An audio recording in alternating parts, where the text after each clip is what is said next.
Last time we considered binary relations and some algebraic operations thereon. So let me recall that a binary relation is just a subset of the Cartesian product of two sets. So R is called a binary relation between A and B if and only if R is a subset of the Cartesian product of these two sets. So that is, R is a set of pairs where the first coordinates come from the first set A and the second coordinates of all pairs come from set B. Okay. But we can specify this first coordinate and second coordinate sets more accurately, more precisely. So we can speak about the domain of R. The domain of R is what? It is a set of all such elements from A, which are first coordinates for some pair. So there is a pair in R which has X as its first coordinate. But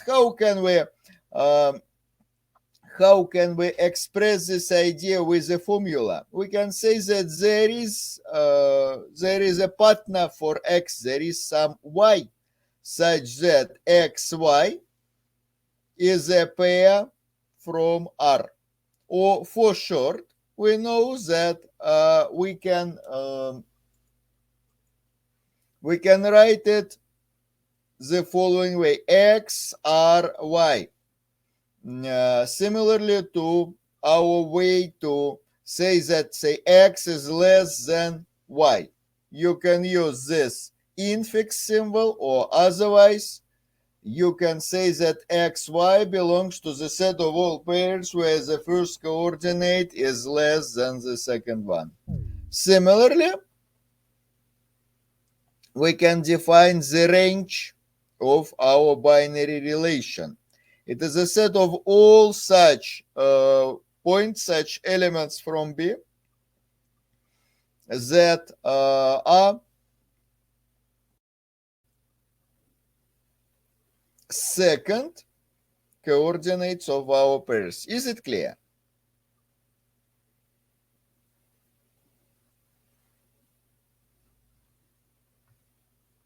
Is this idea clear?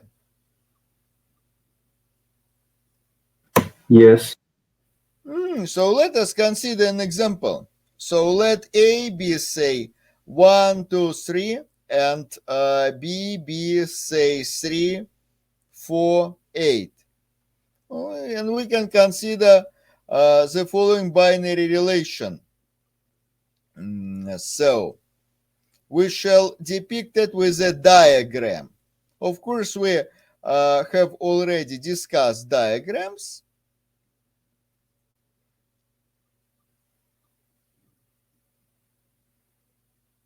In a diagram, you represent every pair as an arrow. So assume that we have a pair 1, 3. So in R, we may have a pair 1, 3. So we can depict it with such a pair. We can have an arrow from 3 to, say, 3, because 3 belongs both to A and to B. So say we may have a pair 2, 4, and also say 2, 8. Assume that's all. So here we have exactly 3 pairs, and we see that all the first coordinates 1, 3, 2 belong to 8, as it should be, And all the second coordinates 3, 4, and 8 belong to B. So this is a subset of A times B, a binary relation between these two sets, and we can find its domain and range. The domain is just the set of all first coordinates, that is 1, 3, and 2, and in this case, the domain equals A, and the range is respectively 3, 4, 8. It consists of all the second coordinates. And now this equals B. But of course you can, this is not necessary. You can add, say, one more point, say 9, which is not just a starting point for any arrow. So you see that the domain belongs to, the domain is a subset of A, but it doesn't equal A. Is this idea clear? Yes.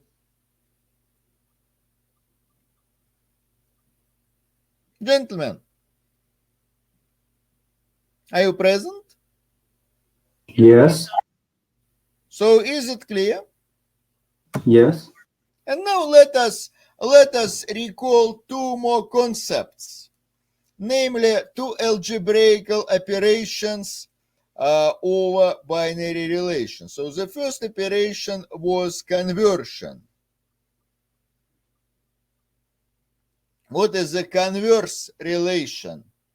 Assume that we have a binary relation R between A and D, A and B. So what do we call its converse? What is it?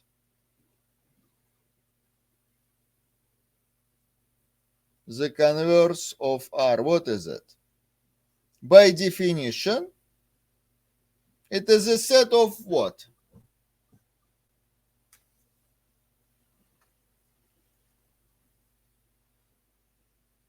It is a binary relation, so it is a set of all pairs, Set of pairs.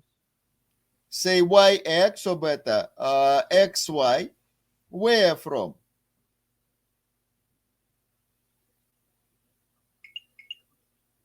What is it? Do you remember? Don't you? B cross A. What is the conversion?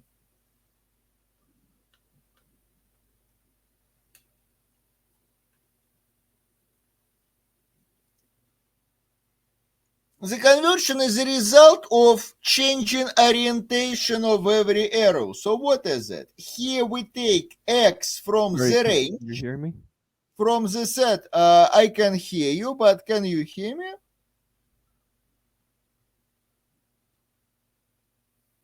We are discussing what is the converse relation to R. So it is a set of all pairs where the first coordinate comes from the range of R. The second coordinate comes from the domain of R, and where y, x, yx belongs to R. So it is a result of reordering of swapping coordinates in every pair. Look, we see that x R converse y if and only if y R x. You can freely change this one to this one. Is this idea clear? Yes. So if we come back to our example, what R converse will be?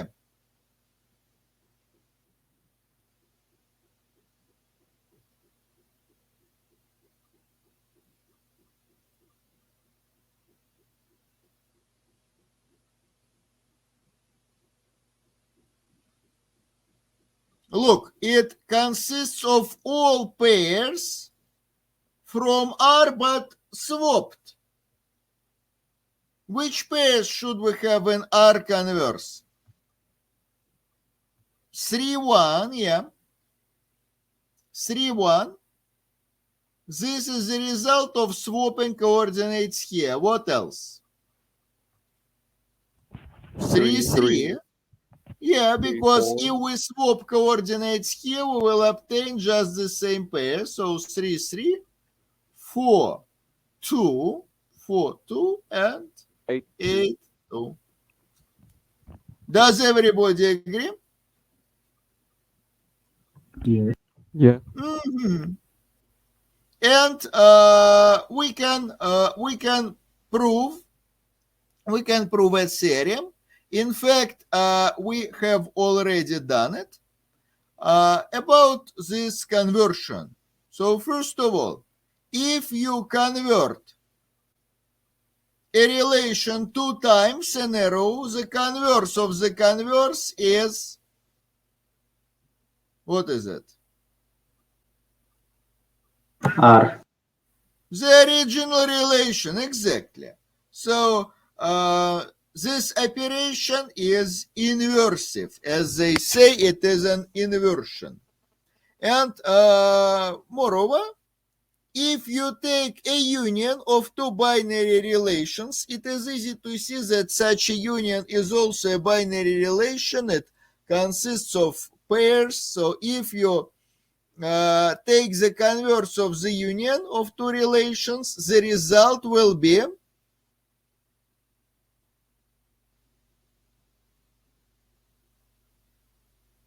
what is the result?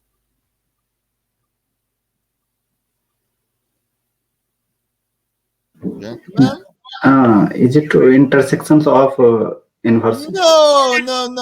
It is not the intersection, but still the union of these two conversions. Let us prove it. Okay. How can one prove it? Generally, in order to prove two sets to be equal, you should prove that they consist of the same elements, of identical elements. That is, for whatever set it belongs, it is an element of the left-hand side, if and only if it is an element of the right-hand side. But we know that every set can be represented as an ordered pair in no more than one way. You know that ordered pair equality criterion. Let us recall that criterion. It is very important. So let me write it down here in purple. When two pairs are equal, xy equals ab. When is it true? When two ordered pairs are equal. If and only if, gentlemen, if and only if, For after I cannot hear you. Nor can I see anything in our chat. So what is that? When two ordered pairs are equal, do you remember the definition of an ordered pair? Or at least its characteristic property? When two pairs are equal,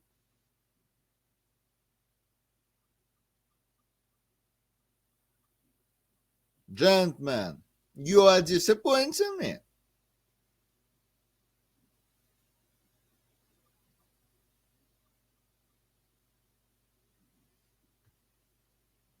Okay. If and only if x equals a and y equals b. Don't you remember that?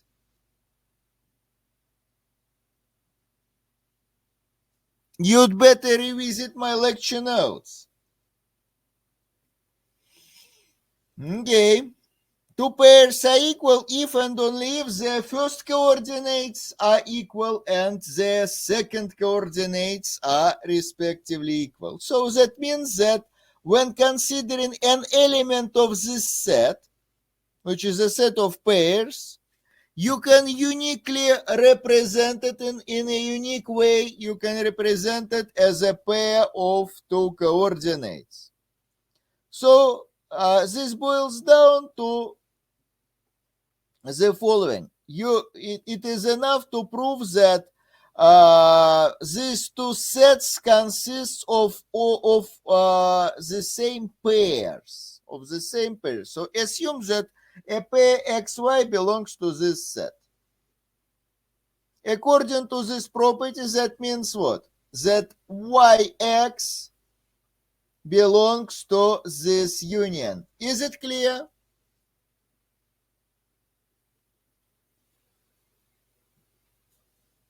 Was it clear?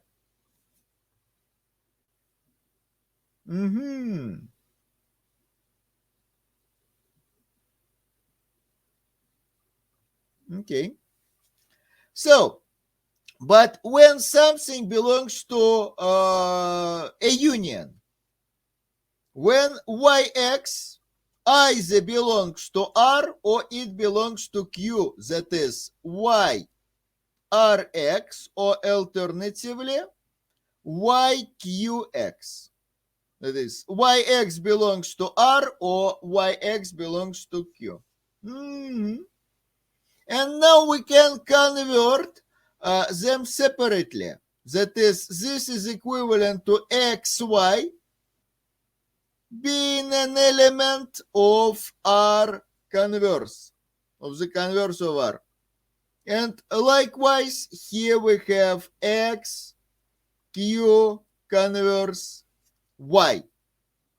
So this is logically equivalent to xy being an element of the union, that is either of R converse or Q converse. Is this idea clear? So these two sets are equal.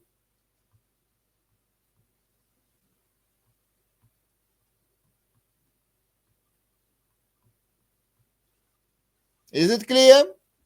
Yeah.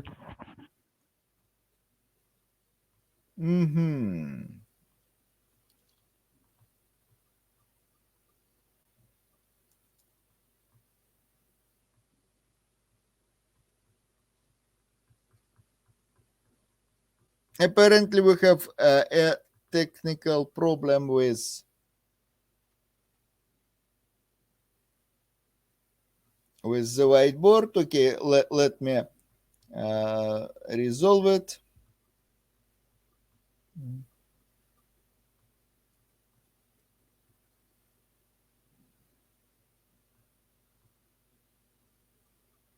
Now everything should be okay.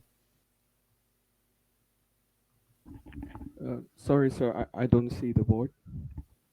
But earlier you did. Yes, yes.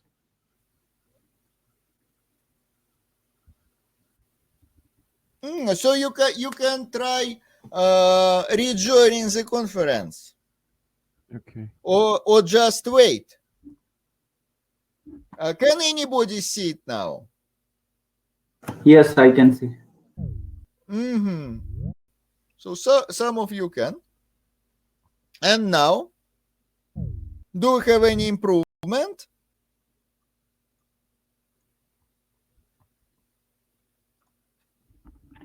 Okay, I see it now. Brilliant.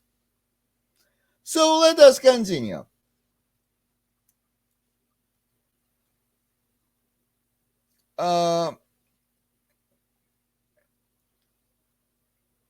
We also had some other operation introduced, namely the composition.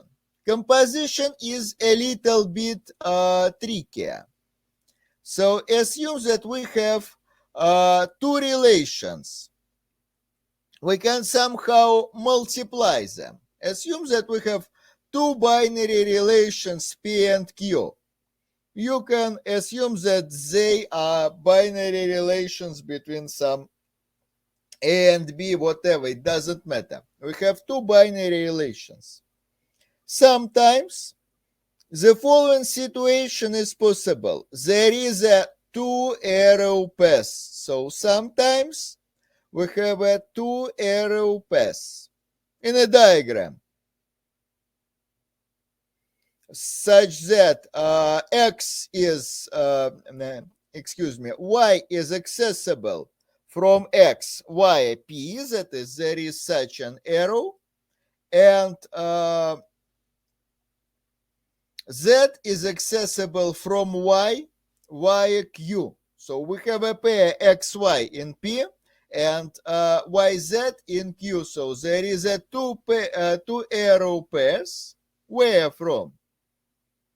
From x to z. And moreover, this path goes first via p and then via q. It is like say having a transfer with a change. Say you first of all you take a plane flight from X to Y, and then you take a train from Y to Z, something like that, or some other interpretation. Y is a friend of X, and say Y is the father of Z. That means that who is X to Z? That means that X is a friend of the father of Z. So X is Z's father's friend. Is this idea clear?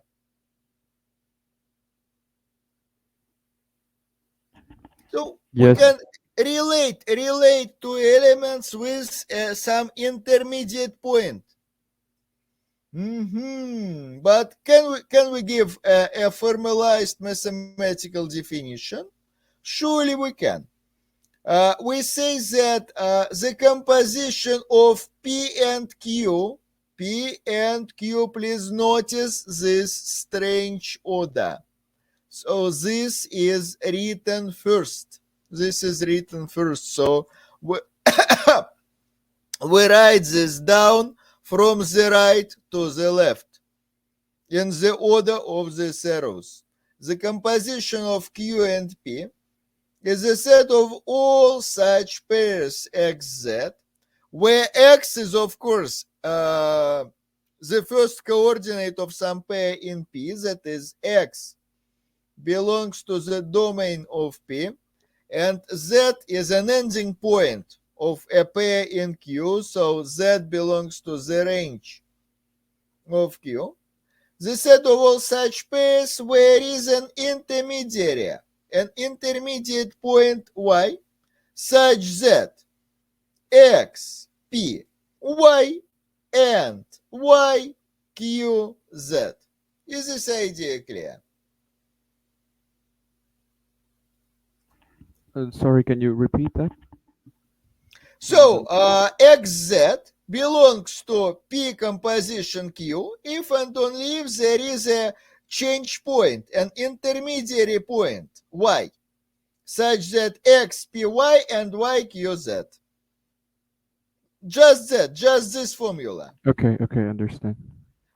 Look, this formula itself, in fact, implies that x belongs to the domain of P. Because here it is written just that. X is the first coordinate in some pair in P. And similarly, this very formula says that Z belongs to the range of Q. So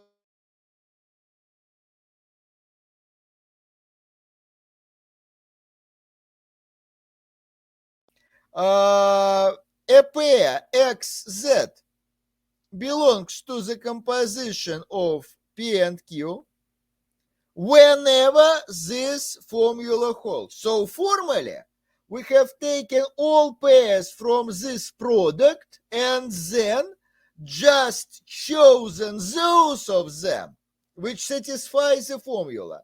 But if a pair satisfies the formula, this one, with the existential quantifier, then it automatically belongs to this product. So xz belongs to the composition of P and Q if and only if this formula with the existential quantifier holds. If and only if xz belongs to this composition, exactly as I have already said when there is a two-arrow path. Is it clear?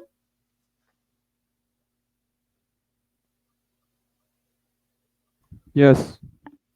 Okay, let us see some informal examples. What does it mean that, say, Z is a friend of,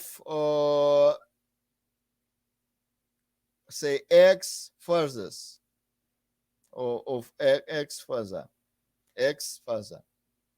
What does that mean?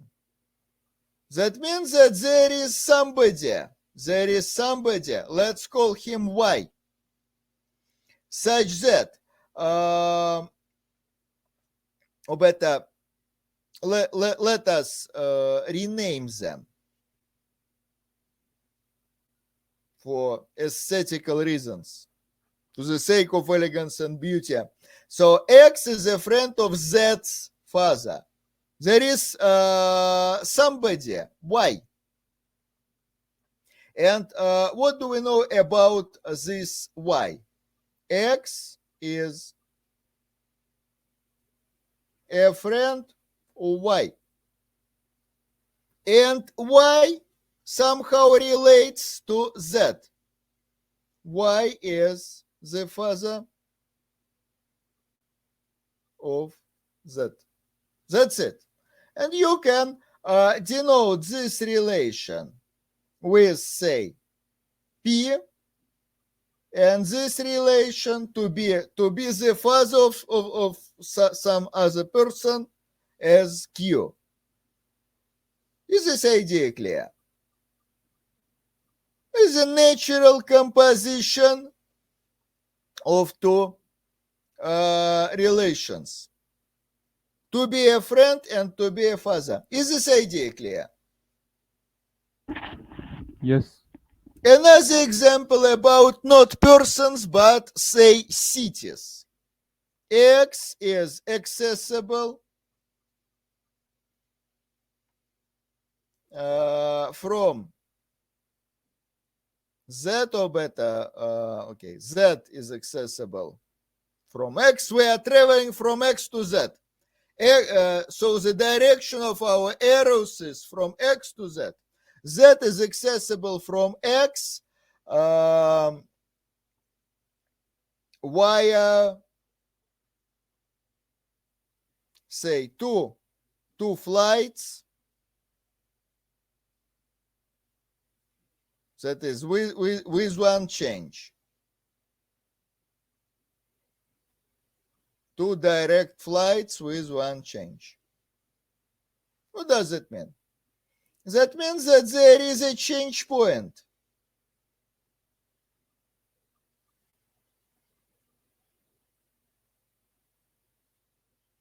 There is a point where we change our planes such that X, from X there is a direct flight from Y, and from Y there is a direct flight to Z. Here, that means that there is a direct flight from X to Y. Is this idea clear?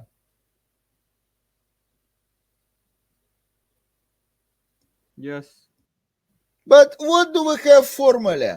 What do we have mathematically wise? Last time we proved the theorem. First of all, the composition is associative. That is, assume we have the composition of P and Q, and later we have composed it with R.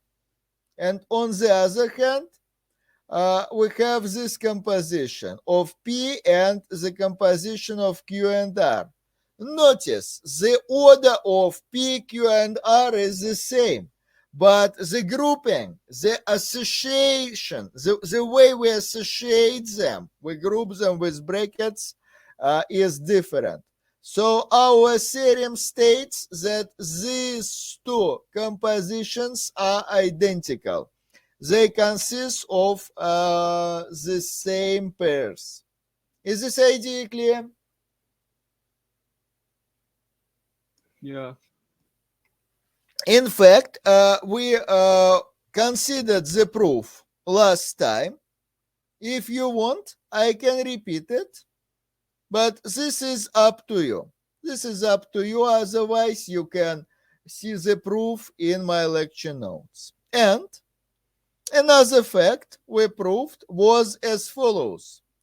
What if we take the converse of a composition? What is the converse of a composition? Do you remember the formula? It is worth memorizing. P inverse Q inverse. What? Do you have a cat?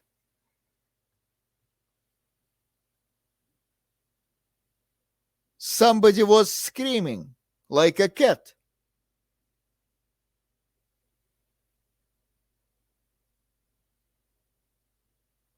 As far as I can hear.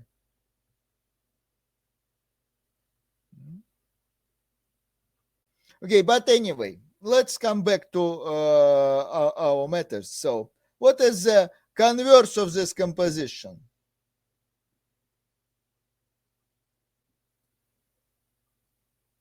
It is a composition of what? Of two converses, but of which relations?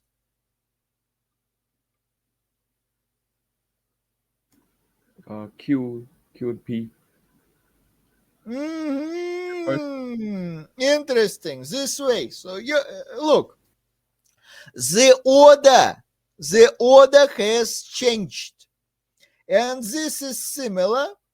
This is similar to what you have, say, with matrices. To what you have with matrices. Assume that A and B are matrices. Are you familiar with matrices? Yes. So what is the transpose of the product of two matrices? What is the transpose? It's B transpose and multiplied by A transpose. Interesting. But these operations are similar in other respects as well. Do you agree that matrix composition is, excuse me, not composition, but multiplication, the product. Matrix multiplication is associative.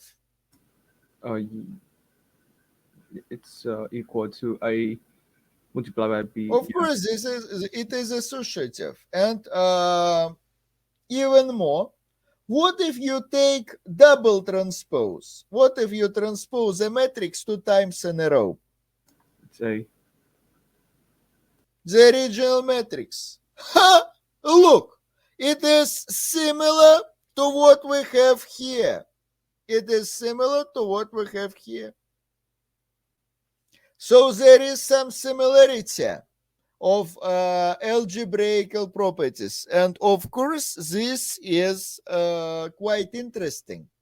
And in fact, we can easily recall to our minds another example, namely from our course.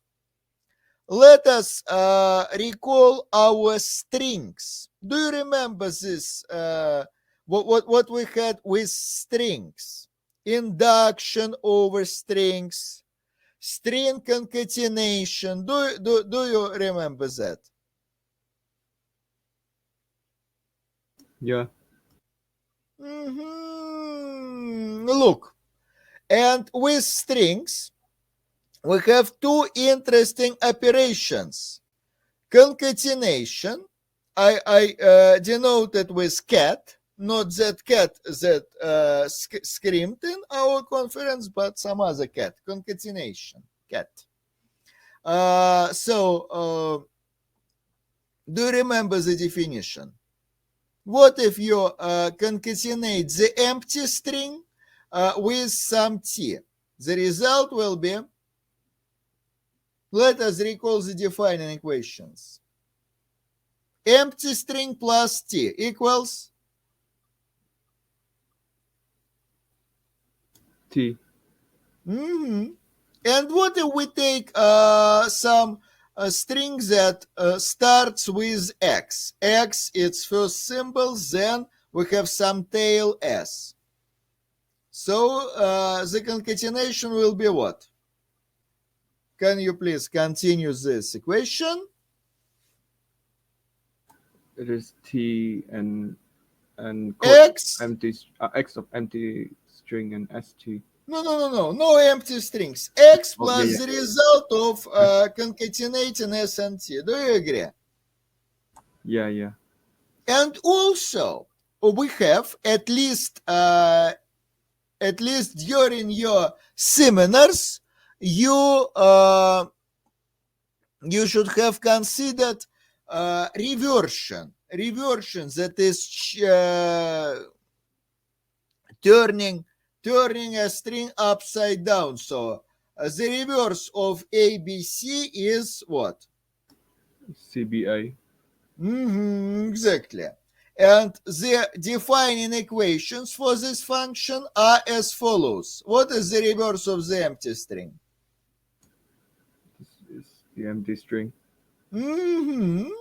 And what is the reverse of this string? X column S. X is the first symbol, its head, and S is its tail. That is what remains of Code, that string.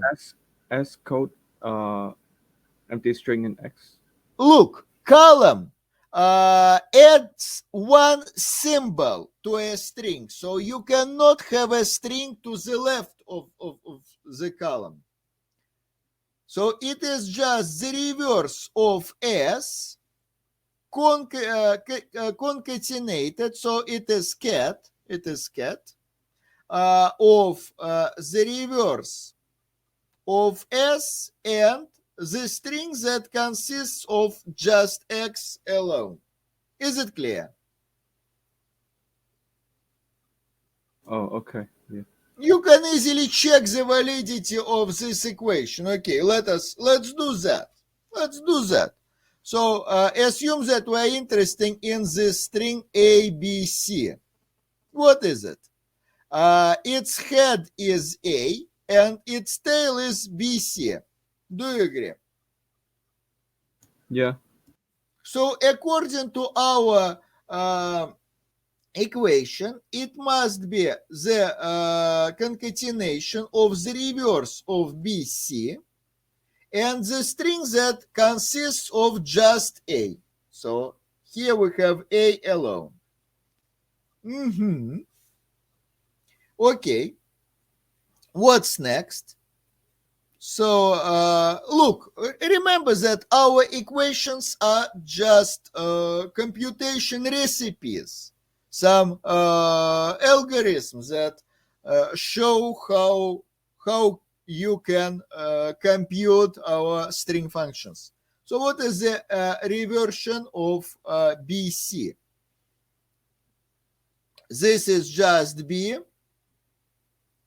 added to one symbol string C. So the result will be another concatenation of what? Of the revert of this string. And here we have B, and this is concatenated to A. Do you agree? Yeah. It remains to compute this thing. What is it? First of all, it is just one symbol C added to the empty string. So according to our equations, it will be cat of the reversion of the reverse of the empty string. And here we have just C. But the reversion of the empty string is the empty string. So it is cat of the empty string and this string. So it is just this one. So here we have just this string, and we can concatenate it back. So here we have C, B, here we have A, one symbol string. It is not generally the same as one symbol. And here we have obtained this CBA. Is it clear? Yeah. And what is important is the fact that we proved, or we should have it proved after your seminars, that the reverse of a string is always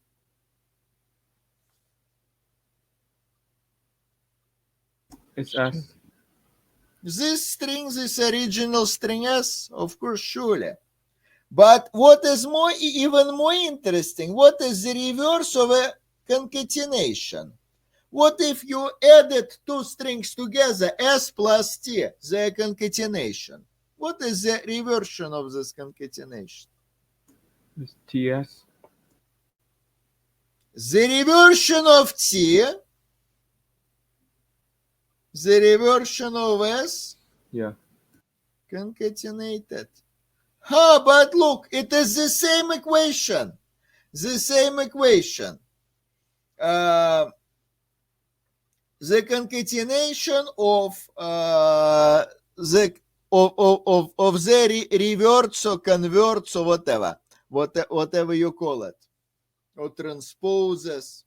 So the equations are the same. Is it clear? Yeah. So we have a form of algebraical similarity. In fact, the behavior of relations with respect to composition and conversion is not exactly the same as the behavior of matrices with respect to transpose and multiplication, nor the behavior of strings with respect to the concatenation, reversion and concatenation. There are some differences, but there are also similarities, and these three structures are all share the title of a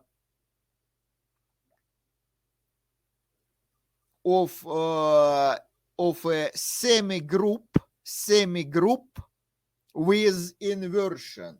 Semigroup means that there is a binary operation which is associative, and inversion is such an operation that applied two times give us nothing, give us no application, and which is also related to our binary operation this way. So we have three equations: this one,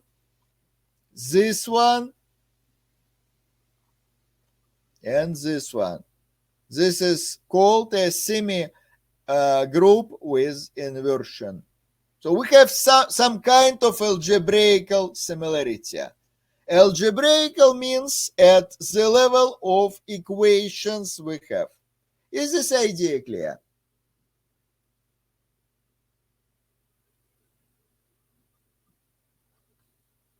At least partly.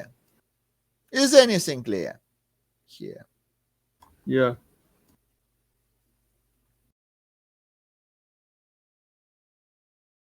Okay, Yes. that's nice. That's nice. Thank you. So please continue. Excuse me. Let me continue. Okay. Also, previously, we considered some very special relation. It is known as the identity relation. So assume that A is a set whatever. Let A be a set. Let A be a set. Then we can define an object which is called the identity relation. Which is called the identity relation. The identity relation. What is it? It is a binary relation that expresses identity or equality.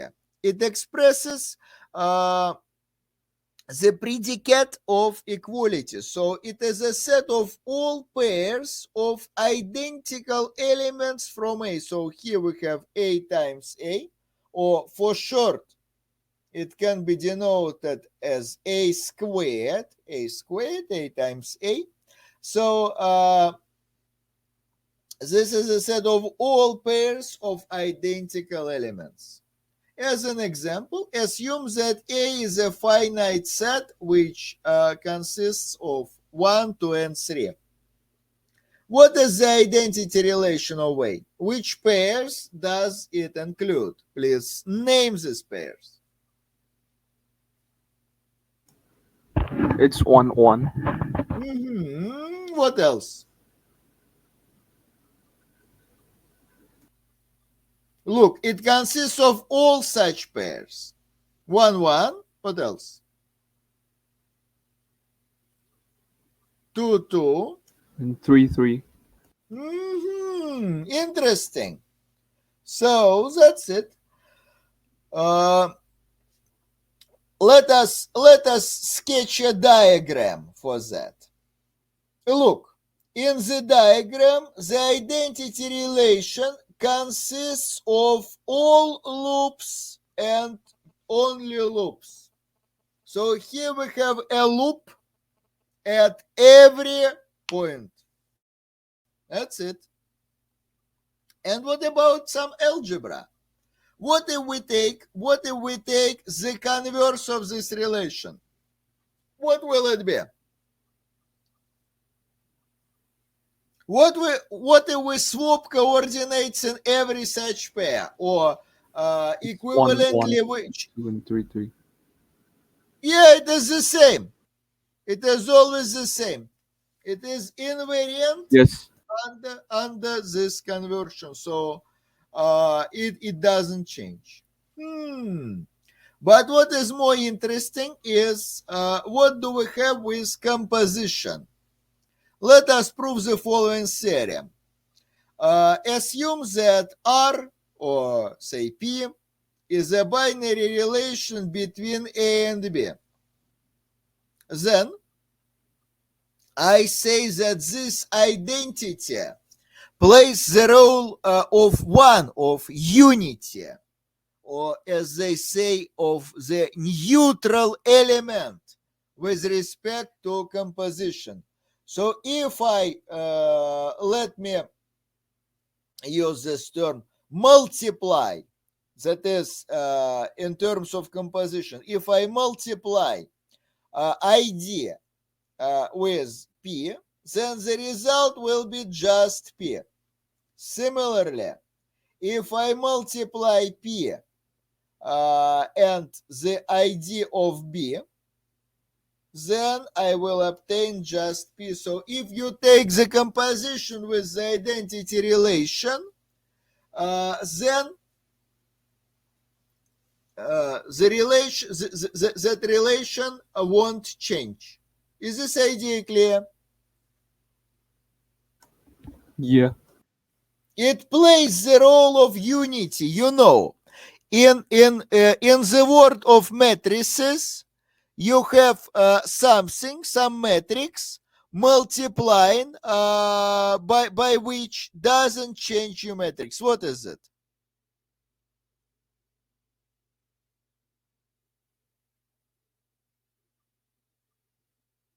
Do you remember such matrices? With all unities as It's the identity diagonal. matrix. Okay, so multiplying by this matrix doesn't change your matrix. Okay, and here identity plays such a role. Okay. So, how can one prove it? In fact, here we have two equations. Let us prove just one for the sake of brevity. Which one seems less obvious? Which one should I prove, the first one or the second one? The second one. Okay, let me prove the second one. The first one is similar. I should prove that this binary relation and this one consist of the same pairs. Well, so what should I do? I should write down the following predicate. XY belongs to this composition. And my goal will be to prove that this predicate is logically equivalent to XY belonging to P. But I will use the definition of composition. You know, when a pair belongs to the composition. Notice that here we had Z, and now we should change it to Y, and so rename the letters. But nevertheless, still, that means that there is some intermediate point, say W, such that X, P, look, what is written second? What is written second is applied first. Written second applied is applied first from the right to the left. Okay, so X, P, W and W, ID, B, Y. Okay, interesting. So here we keep this unchanged, but when WY belongs to IDB, when is it so? When W equals Y and W or both belong to Y belongs to B. Is this idea clear? Do you agree?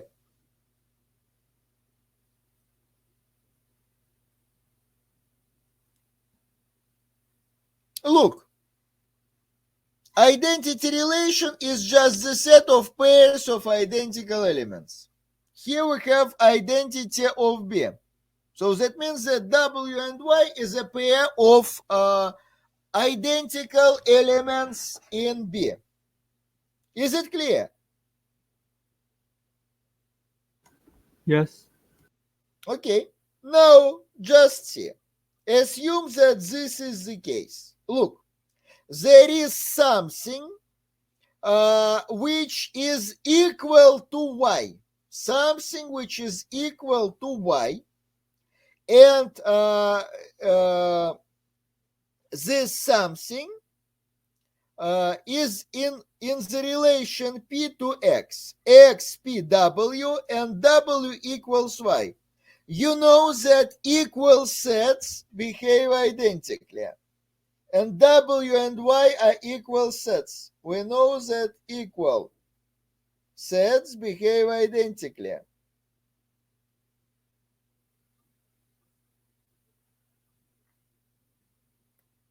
So that means that what W does, the same Y does. So that means that X, P, W. Do you agree? Yeah. But on the other hand, assume that X, P, W. You know that P is a relation between A and B. So that means that Y is an element of B. because P is a relation between A and B. Do you agree? Yeah. And of course, still X, P, Y. But now look, X, P, Y. So there exists. That means that there exists something, some W, such that X, P, W and W equals, okay. Let me make one more step. Apparently trivial. So X, P, Y and Y equals Y and Y belongs to B. Is it the case? This is always true. So, and now we see that something satisfies these two conditions. So we can obtain this one if we change, if we take Y as W. If this is the case, then there is something, some W with these properties. Is this idea clear? Yes. Okay. So that means that this formula implies this one and is implied thereby. So that means that these two are logically equivalent. So xy belongs to this composition if and only if x, p, y. Is it clear?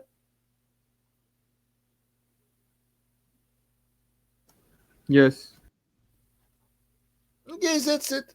Or otherwise, I can demonstrate this equation via diagrams. What does it mean that x, y belongs to this composition?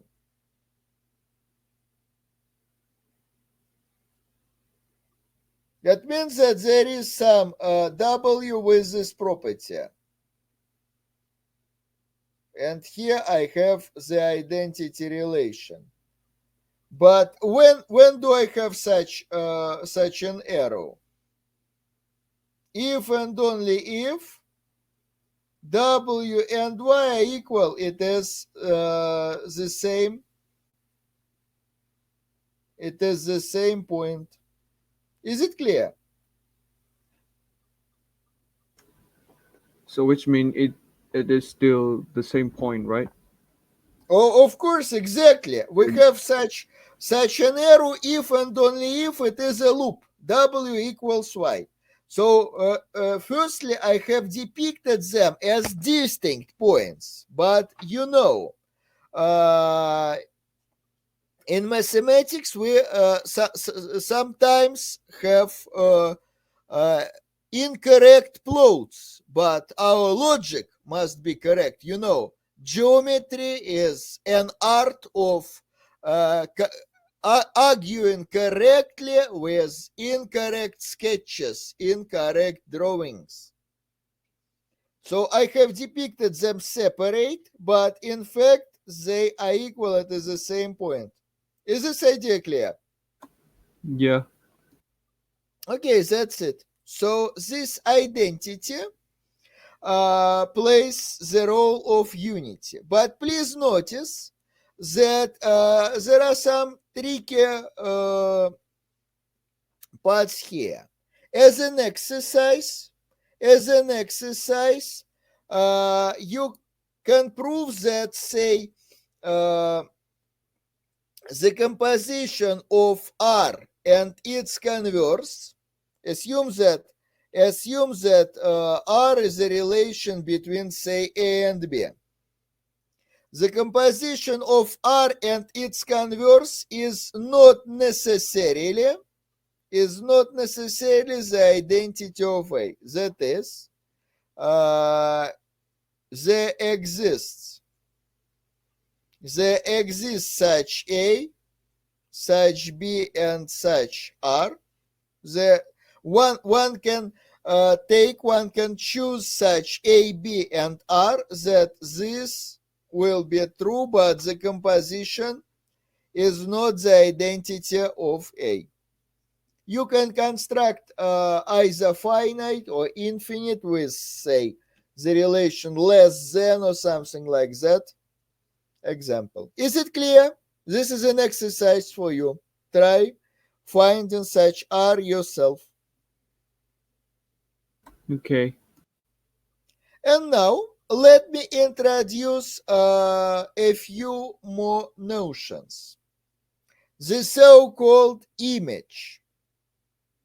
The image of a set under a binary relation. What is it?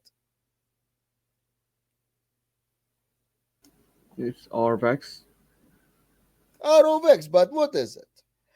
It is a part of the domain. So let me start with the diagram. Assume that we have some binary relation R.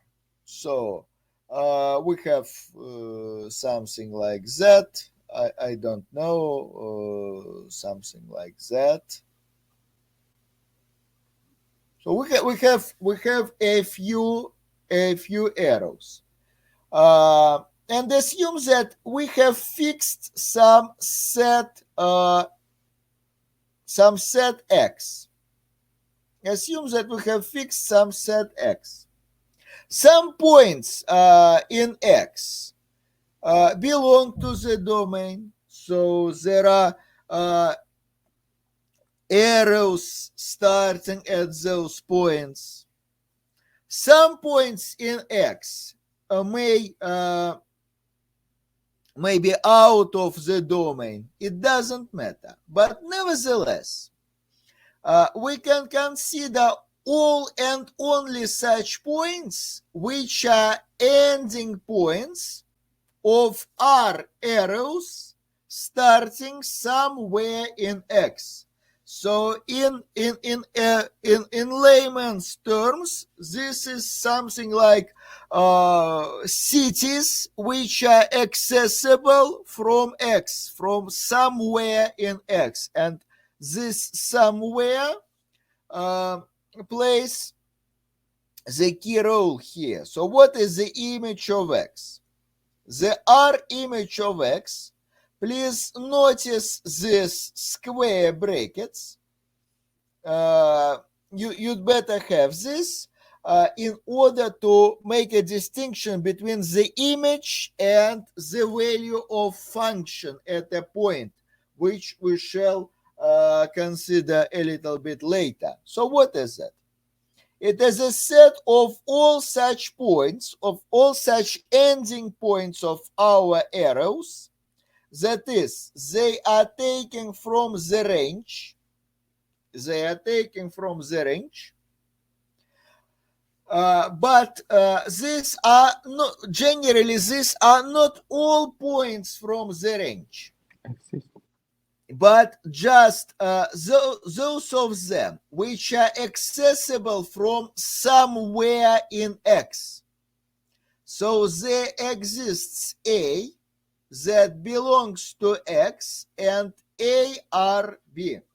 So all points which are accessible from somewhere in X, some place, some point in X. Is this idea clear? Yeah. Let us have an example. Assume that R consists of the following pairs: 1, 2, 2, 2,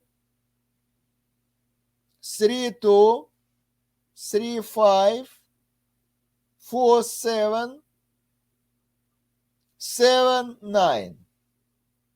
And assume that our X consists of 1, 3, 7, 8, 11. What is the image of R? Of X under R? Which points are accessible from X? Which points are accessible from 1? From 1 you can you can reach what? Just 2.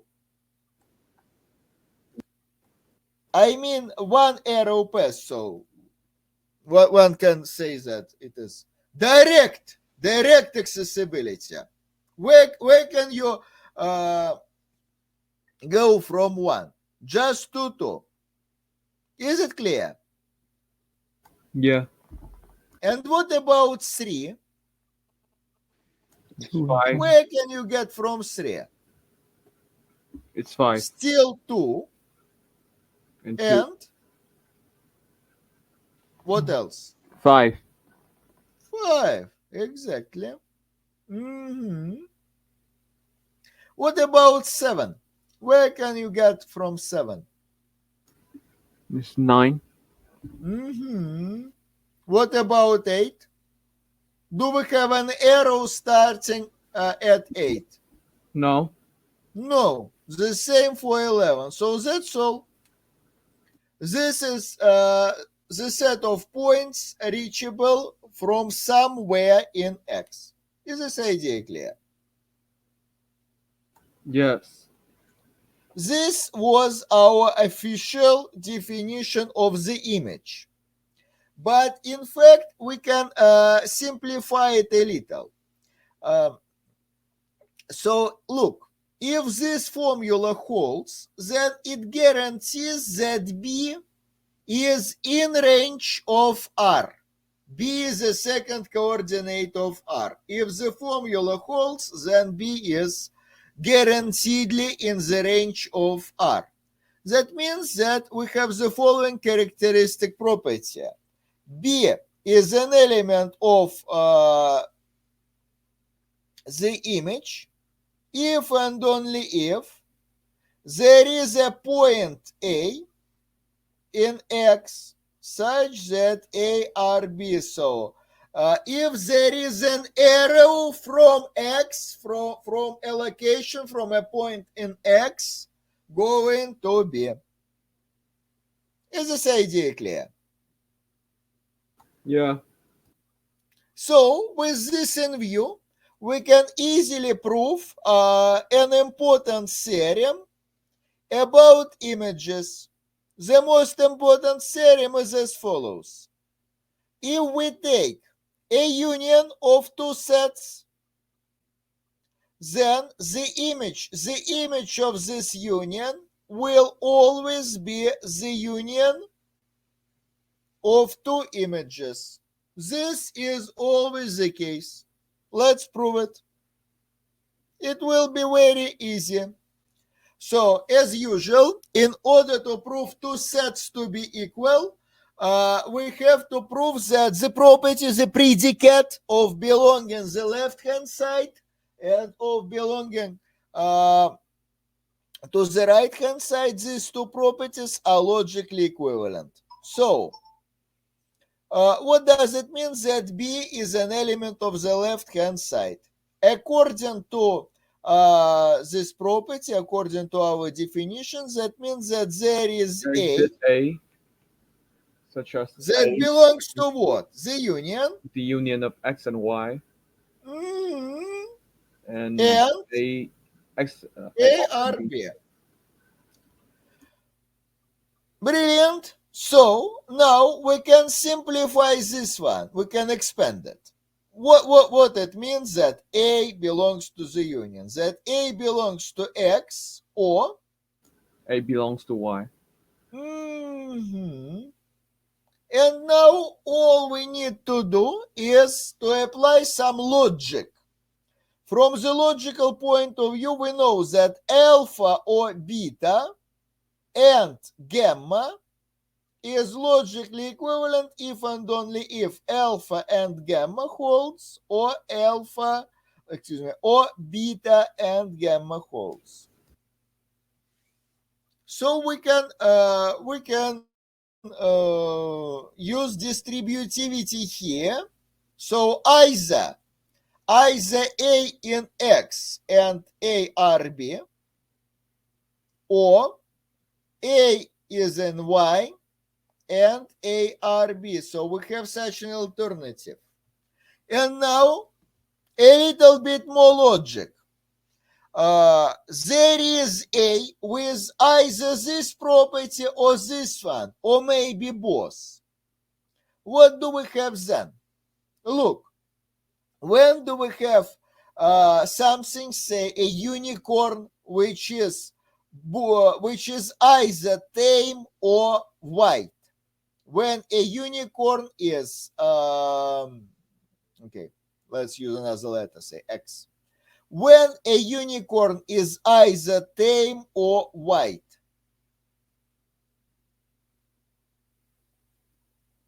When there is a unicorn which is either tame or white.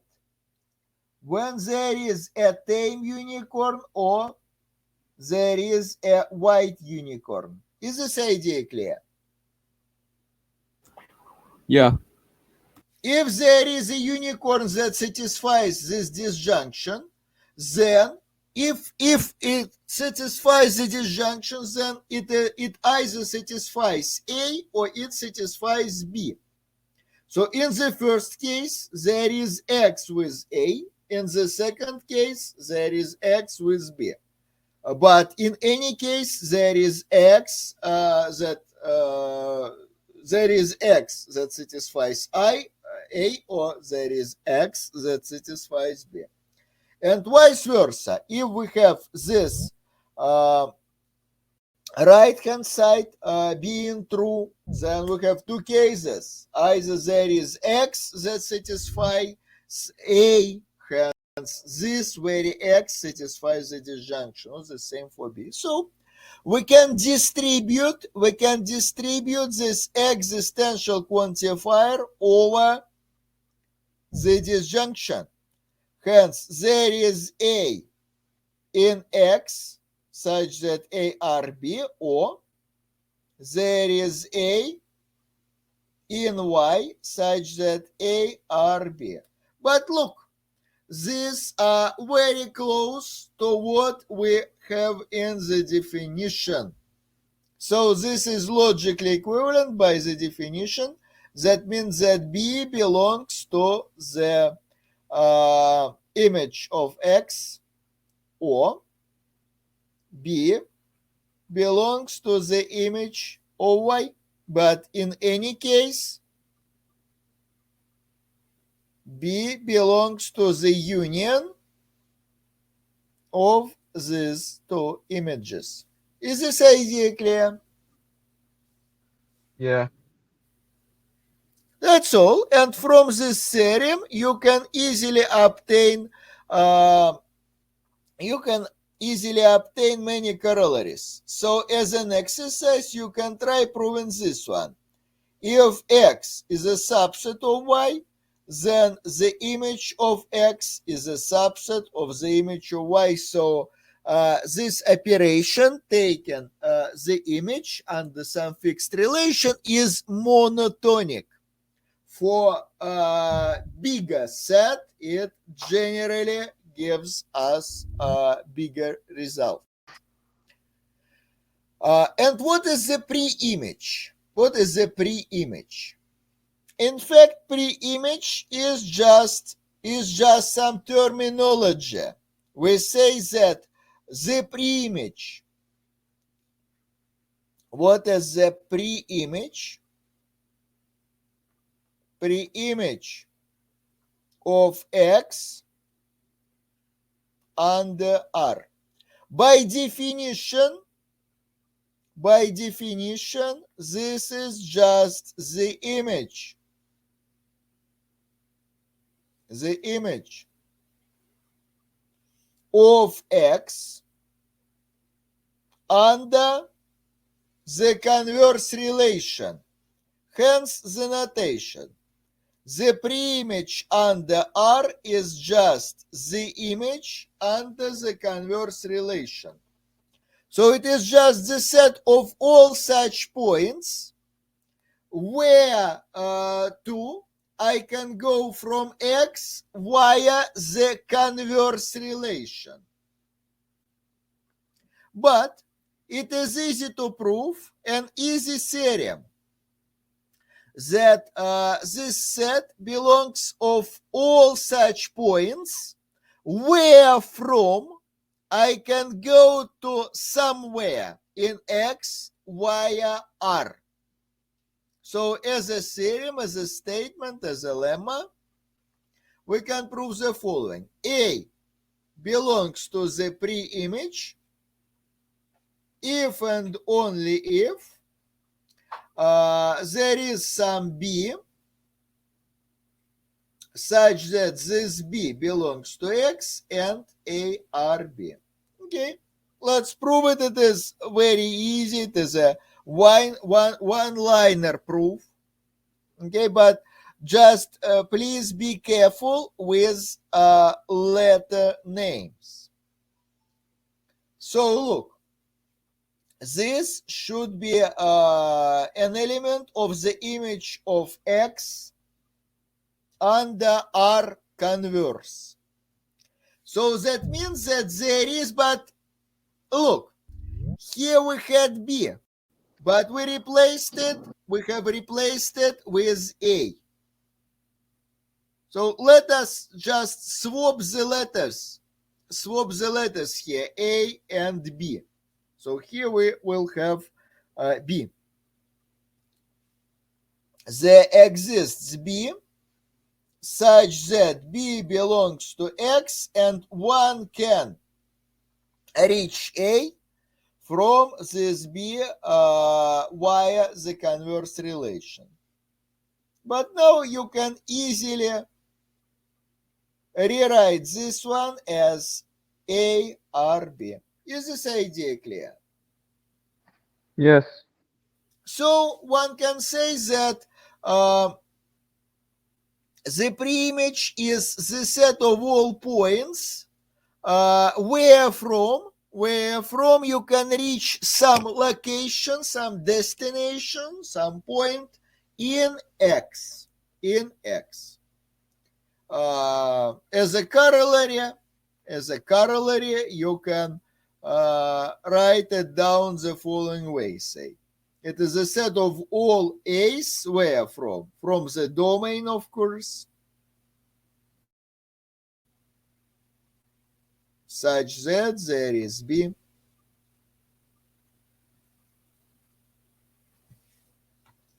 and to finish our lecture, let us compute the preimage of X in this example.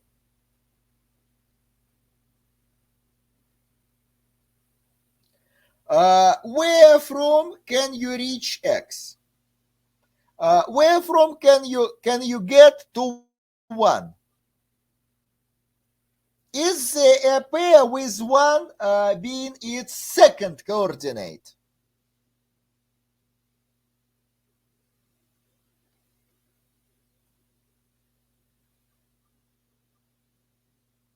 Or alternatively, where can you get from 1 via the converse relation? Do we have a pair in R that has 1 as its second coordinate? Do we have such a pair? Gentlemen? No. No! So we cannot reach 1. So, okay, that's all about 1. What about 3? Can we reach 3? Yeah. Where from?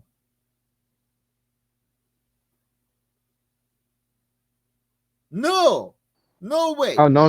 3, It's we can't. not a second coordinate. Can we reach 7? Yes, we can. Yes, 7 we is can. reachable from 4. It's from 4 to 7. Just from 4, yeah. Can we reach 8? No. Can we reach 11? We can't. No. So the preimage of X consists of just 1.4. 4 is the only location, only point, where from we can reach anything in X via R. Or Equivalently, it is the only point reachable from X via the converse relation. Is this idea clear? Yes. That's it. Of course, one can pose more questions. For example, what if we take say the image under composition? What will it be? It appears, and it is an exercise or a topic for your seminar, a task for your seminar. This will be, say, the image of the image. So where to can you go from, say, from Moscow rail terminals, first by train, then by plane. It is the set of all cities reachable by plane from whatever station, from the set of stations, railway stations, reachable from Moscow railway terminal, something like that. But it is quite natural, in fact.